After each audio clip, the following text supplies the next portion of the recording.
یہ پاکستانی عوام کی بدقسمتی ہے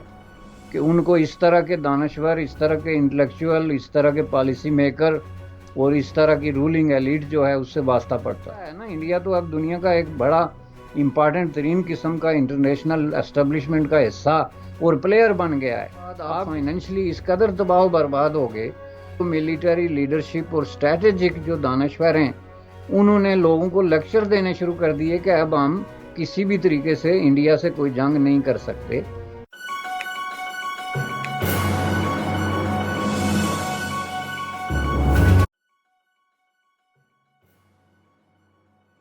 پاکستان کی سفارتکاری کی ناکامی کی وجہ سب سے بڑی یہ ہے کہ ایک ان بائنڈنگ ریزولوشن پہ انسسٹ کیے چلے آ رہے ہیں 60-70 سالوں سے، اور آج بھی کر رہے ہیں۔ ایگزیکٹلی کہ ایک تو یہ ہے کہ پاکستان کی جو رولنگ ایلیٹ ہے وہ ہمیشہ عوام کو یہ تاثر دیتی رہی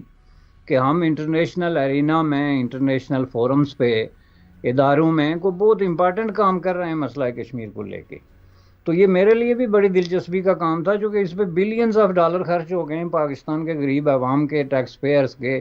آئی ایم ایف کے، ورلڈ بینک کے، سعودی عربیہ کے، چائنا کے، جہاں سے بھی پیسے آئے وہ ری چینل ہو کے۔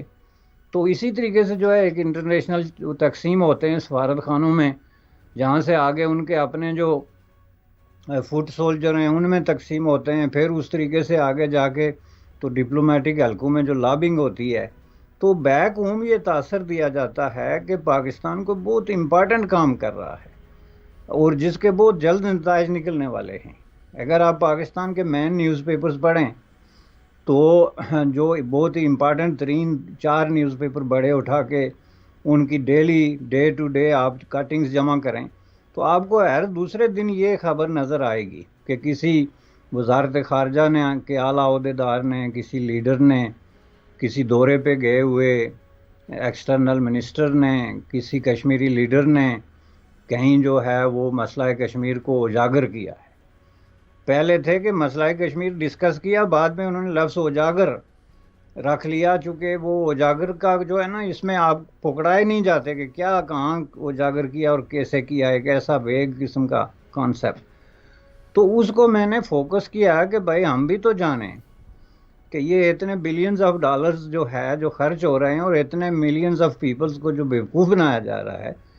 اس کا رزلٹ کیا ہے۔ ہر دفعہ یہ جب کسی بھی امریکی صدر کے ساتھ مسئلہ اٹھاتے رہے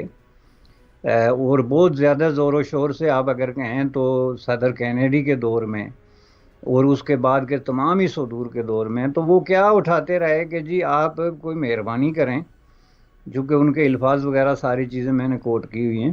تو آپ ہمیں کوئی جو ہے وہ کسی طریقے سے یہ مسئلہ حل کرا کے دیں۔ تو اس کے جواب میں امریکی صدور جو ہے ان کا جو ہر سب کا ایک سے ایک تک سب کا جواب یہ رہا ہے کہ جی ہم نے اس مسئلے پہ بڑی آپ کی پہلے بھی اپروچ کیا، آپ کو انٹرنیشنل ڈسکشنز بھی کی ہیں، انڈیا سے بھی بات کی ہے، تو ہمارے نزدیک اس مسئلے کا واحد حل جو ہے وہ آپ کی اور انڈیا کی آپس میں نیگوشیٹڈ سیٹلمنٹ ہے، اس کا کوئی اور حل نہیں ہے۔ اور بعض نے بالکل بلنٹلی ان کو، جس کو کہتے ہیں نا کان سے پکڑ کے جھنجھوڑ کے بتایا کہ اس کا ہم آپ کا کچھ نہیں کر سکتے، چونکہ انڈیا اس میں کوئی ثالثی، کوئی انٹرنیشنلائزیشن آف دس ایشو جو ہے وہ نہیں چاہتا، اس لیے آپ کے پاس واحد آپشن اگر آپ نے یہ مسئلہ حل کرنا ہے تو وہ یہ ہے کہ آپ ڈائریکٹ انڈیا سے بات کریں، اس کے ساتھ نیگوشیٹنگ ٹیبل پہ بیٹھیں، اس کو حل کریں۔ دوسرا پہلو میں نے اس کا یہ اجاگر کیا کہ جو یونائٹڈ نیشنز کی قراردادیں لے کے پاکستان بار بار ڈنڈورا پیٹتا ہے، یہ بالکل جو ہے بے بنیاد قسم کی قراردادیں ہیں جن کا کوئی تعلق نہیں ہے مسئلہ کشمیر کے حل کے ساتھ، نہ یہ قراردادیں کسی بھی طریقے سے لیگلی کوئی بائنڈنگ یا ویلڈ قراردادیں ہیں۔ یہ صرف اگر ان کا کوئی فائدہ ہے تو یہ ایک ریکٹ میں کوئی اگر ریسرچر جا رہا ہے ماضی کے معاملات کو ڈسکس کر رہا ہے تو اس کو ایک ریکٹ مل جائے گا کہ جی یہاں ایک دفعہ مسئلہ کشمیر حل ہوا تھا اور اس پہ ایک قرارداد منظور ہوئی تھی جس پہ عمل نہیں ہوا اور وہ ختم ہو گئی۔ تو اس کی کوئی لیگل ویلیڈیشن کسی بھی طریقے سے کوئی مارل، ایتھیکل، پولیٹیکل جو ہے وہ اس کو امپوز کرنے کا کوئی راستہ نہیں ہے، اور یہ پاکستان کے عوام کو اور بالخصوص کشمیری عوام کو ایک بہت بڑے سراب کے پیچھے، ایک ان ریئل قسم کی چیز کے پیچھے جو ہے وہ ڈالا گیا ہے۔ یہ جو دو مثلا ایک قرارداد پاس ہوئی کہ انڈیا اور پاکستان دونوں بیک وقت اپنی فوجیں نکالیں، تو ظاہر ہے یہ دونوں کو منظور نہیں تھا، چونکہ انڈیا نے کہا کہ بھائی ہماری فوجیں تو بائی انویٹیشن آئی ہوئی ہیں یہاں کشمیر کے اندر، مہاراجہ ہری سنگھ نے باقاعدہ ان رائٹنگ ہم سے ریکویسٹ کی کہ فوجیں بھیجیں، تو ہم نے بھیجی ہیں، تو ہم تو اس طرح فوجیں نہیں نکال سکتے، چونکہ ہمارا ایک انٹرنیشنل اوبلیگیشن ہے، ہم نے مہاراجہ ہری سنگھ کے ساتھ ایک معاہدے کے تحت ان کو پروٹیکشن دینے کے لیے آئے ہیں، تو ہم تو نہیں نکال سکتے، تو اس لیے یہ قرارداد ہم نہیں مانتے۔ پھر بھی انڈیا اس کا کہے گا کہ وہ ایک اتنا مضبوط اور انٹرنیشنلی ویل پلیسڈ ملک ہے کہ وہ اگر کسی قرارداد کو منع بھی کر دے مینڈیٹوری ہونے کے باوجود کہ ہم نہیں مانتے،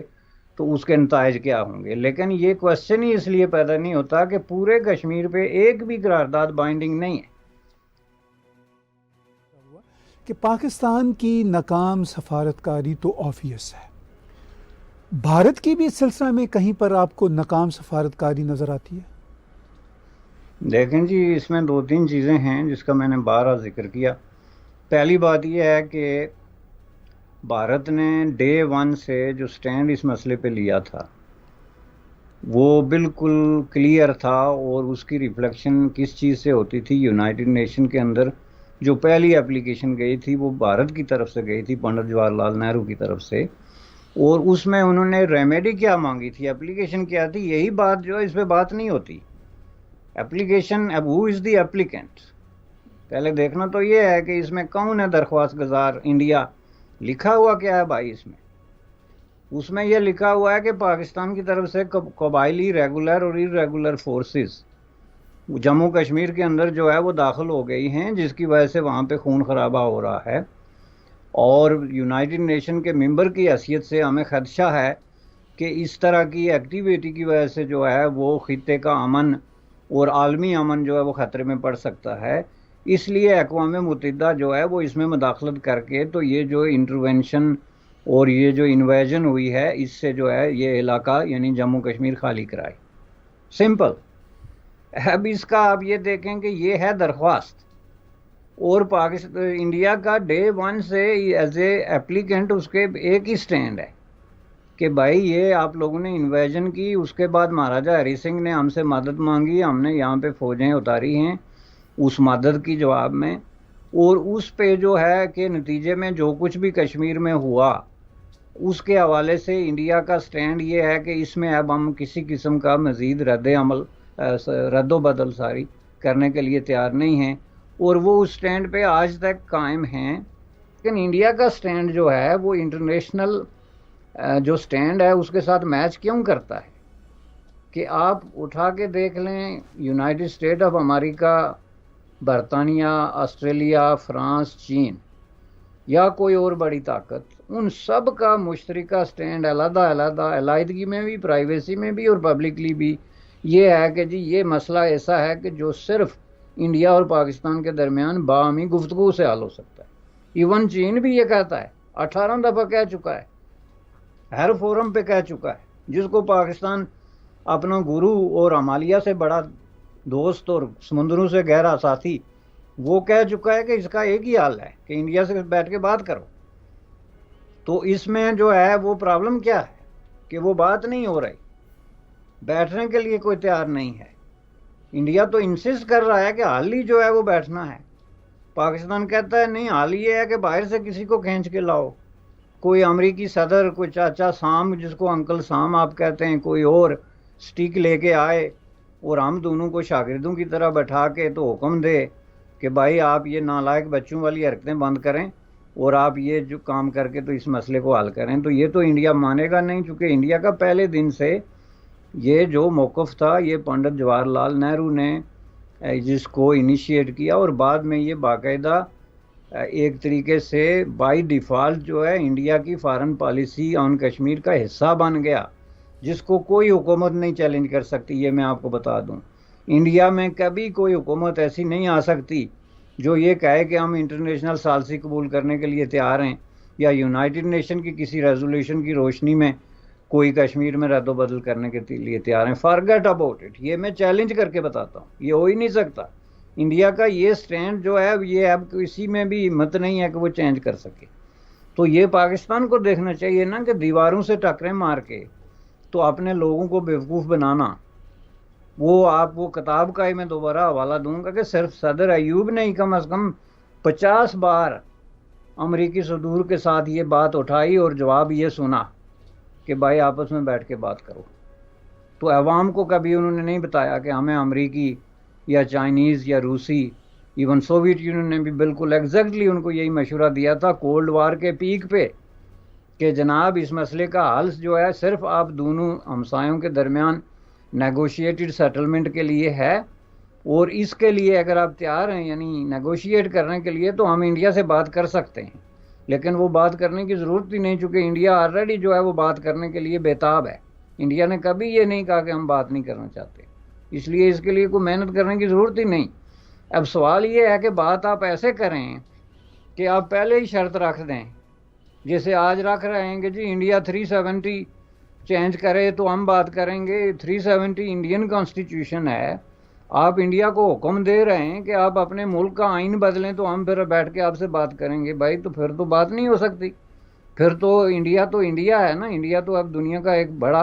امپارٹنٹ ترین قسم کا انٹرنیشنل اسٹیبلشمنٹ کا حصہ اور پلیئر بن گیا ہے. آپ کسی غریب ترین ملک، چھوٹے سے چھوٹے ملک کے ساتھ اس طرح کی شرط رکھ کے کہ آپ اپنا کانسٹیٹیوشن بدلیں تو ہم آپ سے بات کریں گے، تو پھر آپ بات کرنے کے لیے تیار ہوں تو کوئی آپ کی یہ بات ماننے کے لیے تیار نہیں ہوگا. یہ پاکستانی عوام کی بدقسمتی ہے کہ ان کو اس طرح کے دانشور، اس طرح کے انٹلیکچوئل، اس طرح کے پالیسی میکر اور اس طرح کی رولنگ ایلیٹ جو ہے اس سے واسطہ پڑتا. چونکہ پاکستان نے یہ جو آپ نے کہا نا کہ 4 جنگیں لڑی، تو ایک اس میں پوائنٹ یہ بھی تھا کہ جنگ چھیڑو تو جنگ کے نتیجے میں انٹرنیشنل کمیونٹی انوالو ہوگی، چونکہ ہم یہ تھریٹ کریں گے کہ یہ بر صغیر میں جو ہے وہ آگ اور خون کا ایک دریا بہہ جائے گا، تو وہ آ جائیں گے اور فوراً انڈیا کو کہیں گے کہ نہیں جی پلیز آپ کشمیر ان کو دے دیں، یا جس طریقے سے وہ چاہتے ہیں اس طریقے سے کریں. تو وہ ہوا نہیں، تو جس کے نتیجے میں پاکستان اپنے پروسیس میں اس سٹیج پہ پہنچ گیا کہ اس کے خود جو ٹاپ جو ملیٹری لیڈرشپ اور اسٹریٹجک جو دانشور ہیں انہوں نے لوگوں کو لیکچر دینے شروع کر دیے کہ اب ہم کسی بھی طریقے سے انڈیا سے کوئی جنگ نہیں کر سکتے، جس کے نتیجے میں یعنی ہم انٹرنیشنل کوئی مینوورنگ یا کوئی مینیپولیشن کر سکیں. تو جنگ جب آؤٹ آف کوسچن ہو گئی تو اس کے بعد آپ فائنینشلی اس قدر تباہ و برباد ہو گئے کہ اب کافی عرصے سے آپ نے کوئی وفد بھی نہیں بھیجا. پہلے آپ وفد بھی بڑے بھیجتے رہتے تھے، یہ کشمیر پہ وفد آ رہا ہے، ایسے پارلیمنٹیرینز پہ جن کو اگر آپ نقشہ آگے رکھیں تو وہ بتا ہی نہیں سکتے کشمیر کہاں پہ لوکیٹڈ ہے، اس کی ہسٹری کیا ہے، اس کا تنازع کیا ہے، وہ اس کو حل کیسے کرنا ہے. وہ یوٹیوب پہ اور سوشل میڈیا پہ بے شمار ایسے ویڈیو گردش کر رہے ہیں. تو وہ پیسے بھی جب آپ خرچ نہیں کر سکتے اور اب کوئی خرچ نہیں کر سکے گا، یہ میں آپ کو بتا دوں. چونکہ پاکستان کے اندر جو ایک یہ سوشل میڈیا کی وجہ سے ایک شعور ڈیولپ ہو رہا ہے، تو لوگ کوشچن کر رہے ہیں کہ یہ وفد کہاں جا رہا ہے.